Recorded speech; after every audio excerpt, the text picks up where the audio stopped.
Welcome to the Thrift Store Kitchen Review, where I test all the weird junk from the thrift store so you don't have to. Welcome to today's edition of the Thrift Store Kitchen Review. I hope you've enjoyed our last 2 weeks where we reviewed the original George Foreman Grill and a couple of the more interesting later models of the product. This week, to conclude the series, I'm going to be reviewing a couple of the more interesting knockoffs of the Foreman Grill that I found. And the first one that we're starting with is this one right here.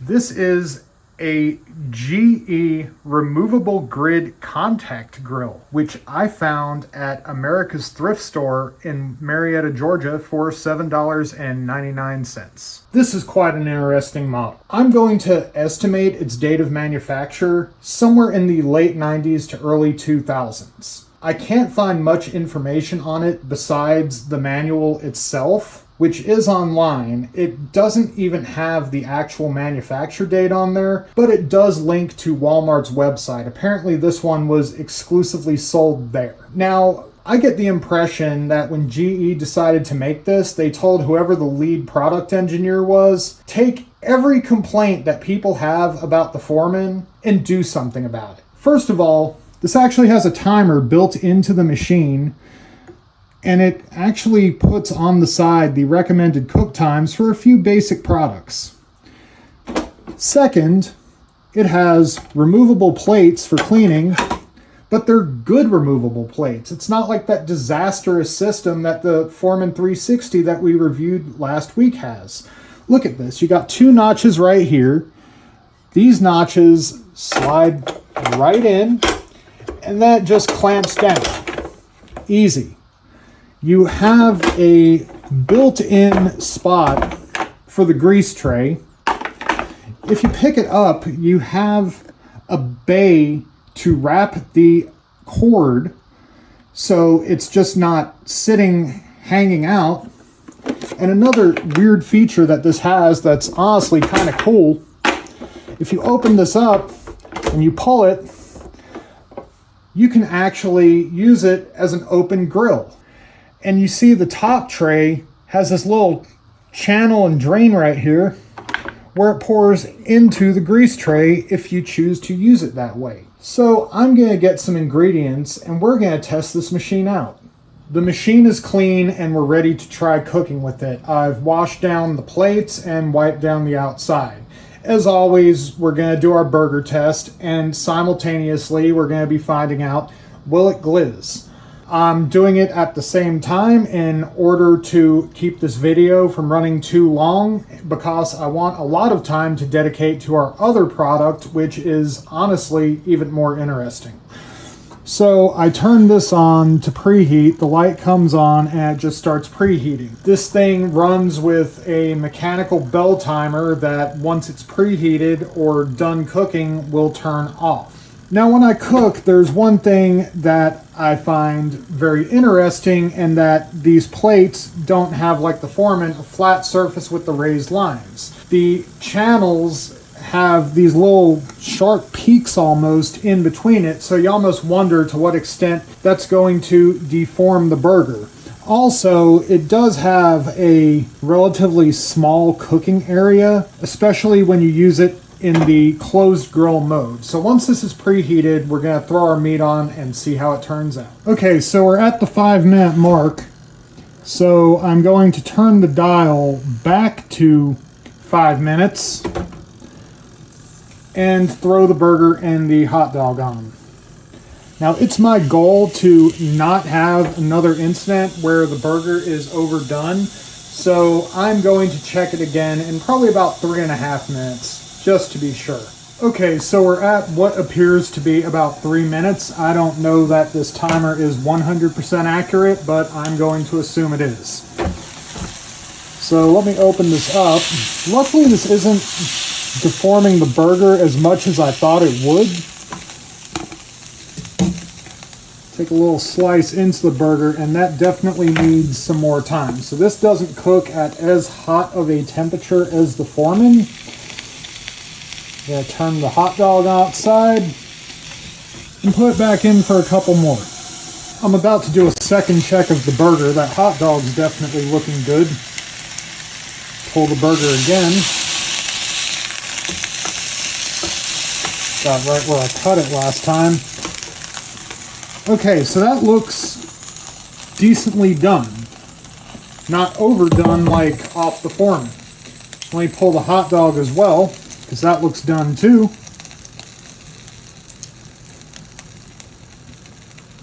Good looking grill marks on that. Let me turn the machine off as well. Yeah, that hot dog came out quite good. Try the burger. Honestly, a better result than either of the Foremans. How much grease did we get? Looks like it didn't squeeze out all that much grease. I'm going to go ahead and unplug it. Now, honestly, I like this machine. Other than that archaic timer, using the mechanical timer that controls the on and off, instead of maybe like a on and off switch and a digital timer, I have no complaints about this one. They really hit this one out of the park. Now we're going to try our next machine, and that's this. The Tfal Opti Grill Plus, which I picked up at an absolute steal of a price of only $12.99 at a Goodwill in Canton, Georgia. Before I plug this in, let's take a look at its features. Like any Foreman style grill, its main thing is the two plates. It has a very large grease tray, which fits in right here. It features removable dishwasher safe plates.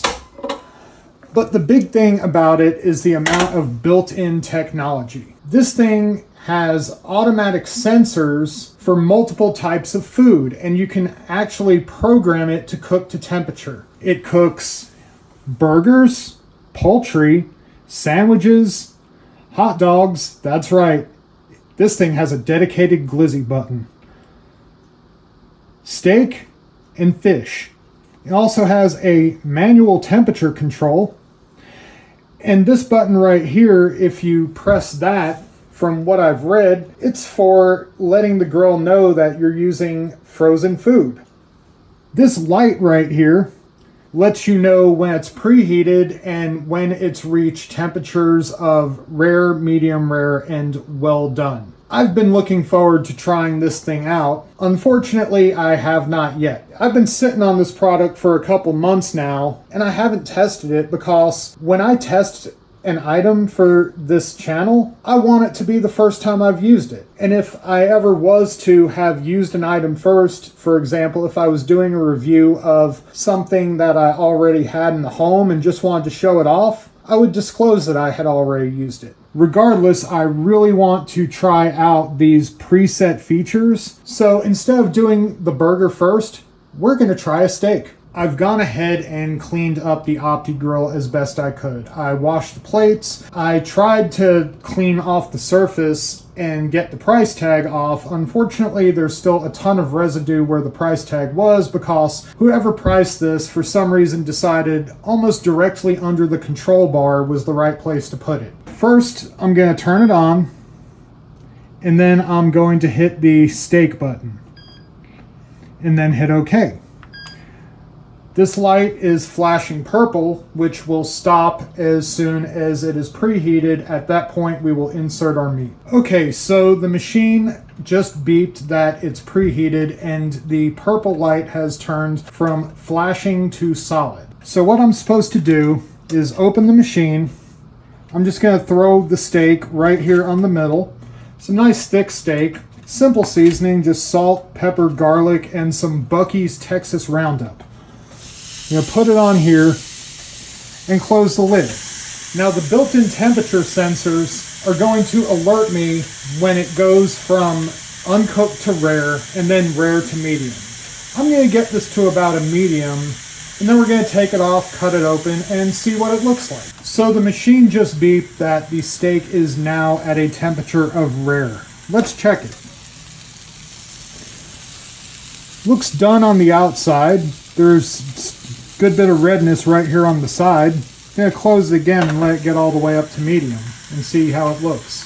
So now that the light has gone orange, that indicates that the steak should be at about a medium. So let's open it up. Looks good on the outside. Probably would have presented better if I turned it sideways and had the grill marks going that way. But let me cut it open and take a look.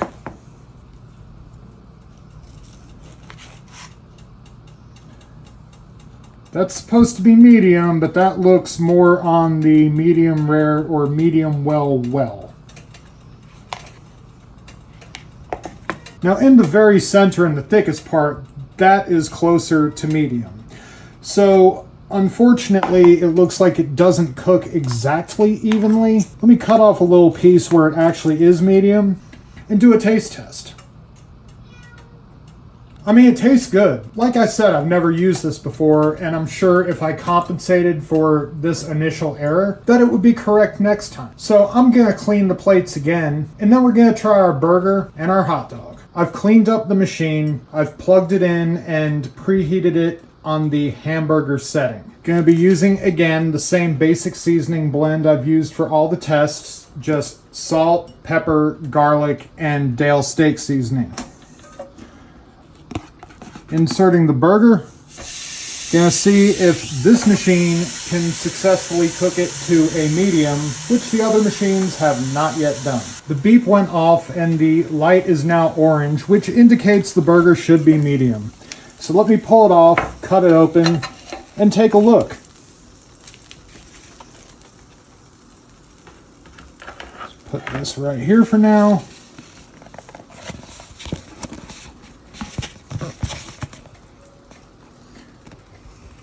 Actually does look about a medium, maybe on the more medium well side, but it's ground beef, so probably better off cooking it to about that temperature.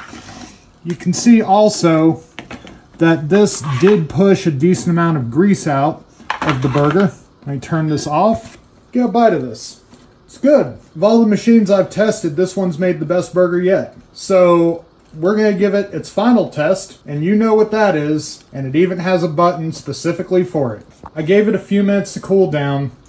Now I'm going to turn it on and hit the button so we can find out not just will it glizz, but how well will it glizz.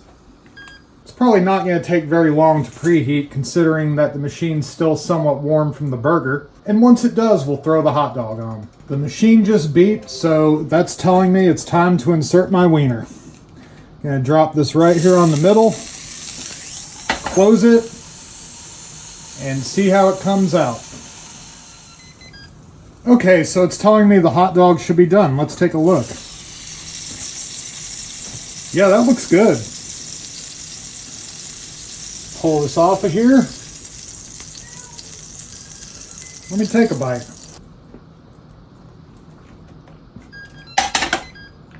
That hot dog's about perfect. This is a great machine. They're quite expensive, brand new, but if you can find one used or get as lucky as I did with that price at a thrift store, I highly recommend picking one up. The only thing I worry about with it, with all this smart tech and all that, is how long it's going to last, especially because I bought it used. I've always kind of had an attitude about things more tech, more problems, because the more smart features, computer chips, all that, it's something else that can just go wrong later. But as long as I have this thing, I'm going to enjoy it. Can't wait to try some more of the features and cooking some other things on here. Anyway, I'm about to pull out the full cast of our last 3 weeks, and I'll be right back. So to wrap up, I'm going to rank these from worst to first. The worst, and it's not even close, was the Foreman 360. This is what happens when gimmicks and poor manufacturing are passed off as innovation. It's going straight in the garbage. A lot of times, if I find an item that I don't particularly like, but it's at least useful, I'll donate it, get rid of it where it goes in somebody else's hands. That thing is just outright unsafe to use, and it belongs in the trash. Number 4 is the George Foreman Double Knockout Grill. While granted, I didn't test it all that much, it didn't really hold up very well over time. It's not any different from a regular Foreman other than the temperature control and that stupid gimmick with the bun warmer that barely works. Number 3 is the original Foreman Grill. It just works. It's old, it doesn't have a lot of features, but it does its job. You can't ask for much more. Number 2 is the GE Removable Grid Contact Grill. It's honestly a great product. It fixed the issues with the Foreman, it was easy to clean, it cooked well. But it lost to the power of marketing. Let's face it, removable grid contact grill isn't exactly a name that's going to bring many people to your product or put any eyes on it whatsoever. Had they tried to get at least halfway creative, it probably would have sold some more. Finally, the best one was the Tfal Opti Grill. All that tech in there just made it a great product. It was made very well. It does its job. The food that comes out of it is really good. And like I said, I may have made a couple mistakes with the length of the cook time, but I had never used it before. It's a great product, and it's, of all these, the one of them that I would actually keep. Thanks for joining us on the Thrift Store Kitchen Review. We hope you enjoyed this series on the George Foreman Grill. Next week we'll be back to our usual format. We hope to see you then. If you enjoyed our content, please be sure to like, subscribe, follow us on Facebook in the description below. Be sure to get out there and support your local thrift store, and have a wonderful day.